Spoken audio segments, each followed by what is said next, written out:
احسان ہے کہ اس نے ہم عاجزوں پر اپنا یہ خصوصی فضل و کرم فرمایا کہ شب جمعہ کی ان ساعتوں میں حضرت مولانا جلال الدین رومی رحمۃ اللہ علیہ سے منسوب اس خانقاہ میں حضرت مولانا جلال الدین رومی کی تعلیمات سے استفادے کے لیے یہ چند نفوس یہاں ہر شب جمعہ میں شریک رہتے ہیں۔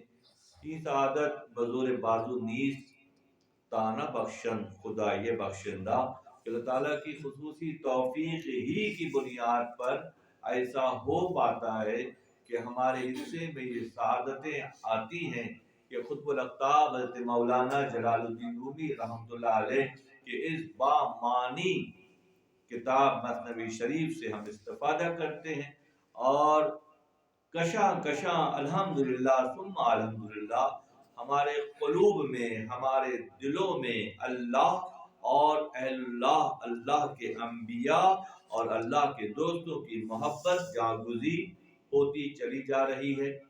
یہ بلا شبہ اس فروغ اور سطحیت کے دور میں، اس ظاہر داری کے دور میں، اس خود پسندی کے دور میں یہ اللہ کا بڑا خصوصی انعام ہے کہ ہم اس نایاب پیغام سے استفادہ کر رہے ہیں، اور تعالیٰ ہماری توفیقات میں اضافہ کرے۔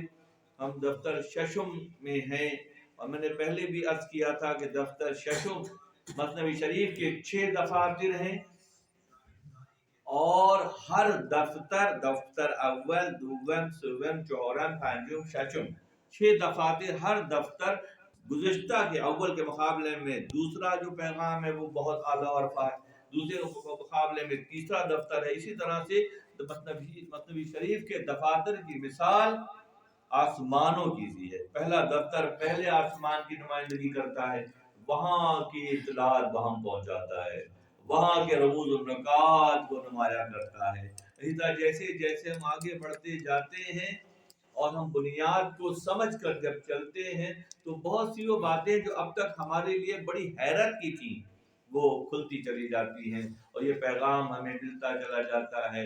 ہم ظاہر طور پہ ایسے ہی رہیں گے، ظاہر اہل اللہ انبیاء کسی میں ایسا نہیں ہوا کسی نے دیکھا ہو کسی کی چھٹی انگلی نکل آئے ہو کسی کی 7ویں انگلی نکل آئے۔ ظاہر میں تو ہم اس 5 انگلیوں کے ساتھ ہی دنیا میں رہیں گے، مگر باطنی طور پر ہمارا وجود جو ہمارے وجود میں اللہ کا امر روح کی شکل میں موجود ہے، وہ جوہر جب ایکٹیو ہوگا تو اس کی ایکٹیویشن سے کیا ہوگا؟ جب نور ایکٹیو ہوگا تو ماحول نورانی ہو جائے گا، جب نور ایکٹیو ہوگا تو روحانیت نمایاں ہو جائے گی، جب نور ایکٹیو ہوگا تو ماحول کو روشن کر دے گا، اور جب ماحول روشن ہو جائے گا تو چلنا آسان ہو جائے گا، چلنا آسان ہو جائے گا۔ اکثر مثال دیتا ہوں کہ دودھ ہی میں مکھن بھی چھپا ہوا ہے اور گھی بھی چھپا ہوا ہے۔ ایک پروسیس کے بعد دودھ میں سے گھی نکلتا ہے، ہم سب جانتے ہیں، اس میں کوئی اضافت کچھ نہیں ملایا جاتا، جو دودھ ہوتا ہے اسی کا پروسیسنگ کی جاتی ہے۔ خواتین گاؤں دیہات میں جانتی ہیں کہ دودھ کو پھینٹ کر جو ہے وہ پہلے دہی جمایا جاتا ہے، پھر اس میں سے مکھن نکالا جاتا ہے، پھر مکھن کے بعد اس میں سے گھی نکل آتا ہے، جوہر دودھ میں موجود ہے۔ اسی طرح ہمارے وجودوں میں امر ربی کا جوہر موجود ہے، اس کی ایکٹیویشن کی جو پلاننگ ہے، اس کا جو پروسیس ہے، اس کا جو طریقہ کار ہے، یہ کون بتائے گا؟ یہ اللہ بتاتے ہیں۔ وہ جوہر کو روح کو ایکٹیو کرتے ہیں، موجود ہے، سائلنٹ ہے۔ ایکٹیویشن شریعت مطہرہ کی پاسداری اور طریقت کے راہ پر استقامت سے چلنے اور ذات سے محبت کرنے کی بنیاد پر یہ روح ایکٹیو ہو جاتی ہے، پھر انسان خلیفۃ اللہ کے مقام پر فائز نظر آتا ہے۔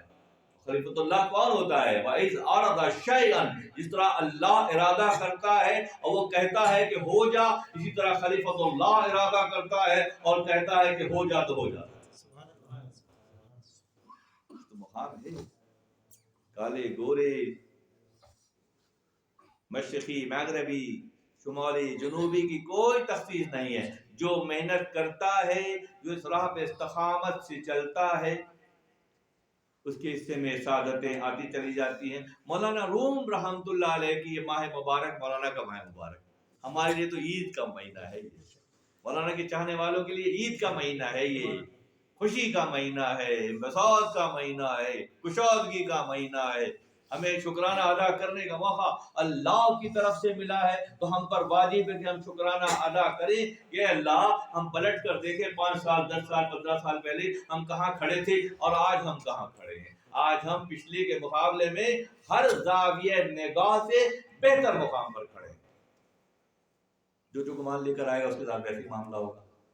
ہم ایک گمان لے کر آئیں گے، ایک ہی میں سدھار ہوگا. ہم بہت سے گمان خوش گمانی کے ساتھ اپنے رب سے تعلق میں آ جائیں گے تو بہت سے شعبوں میں کامیابی ہمارے حصے میں آئے گی. حضرت مولانا جلال الدین رومی رحمۃ اللہ علیہ کی مثنوی شریف کے دفتر ششم سے ہمارے نائب جناب آصف کامران چلپی صاحب گزشتہ نشست کا حوالہ پیش کرنے کی سعادت حاصل کر رہے تھے. آفرین ہے، میں تو تنہا ہی چلا تھا جانب منزل، مگر لوگ ملتے گئے اور قافلہ بنتا گیا. ان بچوں کے دلوں میں محبت اور زبانوں میں شیرینی پیدا ہو رہی ہے، قادر کلامی پیدا ہو رہی ہے، گفتگو کا انداز پیدا ہو رہا ہے. مقصد یہی ہے اس خانقاہ کا کہ ہر آنے والے کو یہاں سے اس کا حصہ ضرور ملے. ہر آنے والے کو اس کی بساط کے مطابق جتنا وزن اٹھا سکتا ہے وہ اٹھائے، اس کا حصہ اس کو ملتا چلا جائے. میں دفتر ششم میں جیسے میں عرض کر رہا تھا کہ چھٹے آسمان کی خبریں ملتی ہیں، اور مولانا روم فرماتے ہیں کہ جس نے میری مثنوی کے 6 دفتر پڑھ لیے تو 7واں دفتر میں خود آ کر اس کو پڑھاؤں گا. اگلی جو انفارمیشن ہے، اگلی لطافتیں ہیں، جو پیغام سے ہم غافل ہیں، جہاں تک ہم نے سبق حاصل کیا، اب اگلی منزلوں پر اللہ کا فضل شامل حال رہے گا.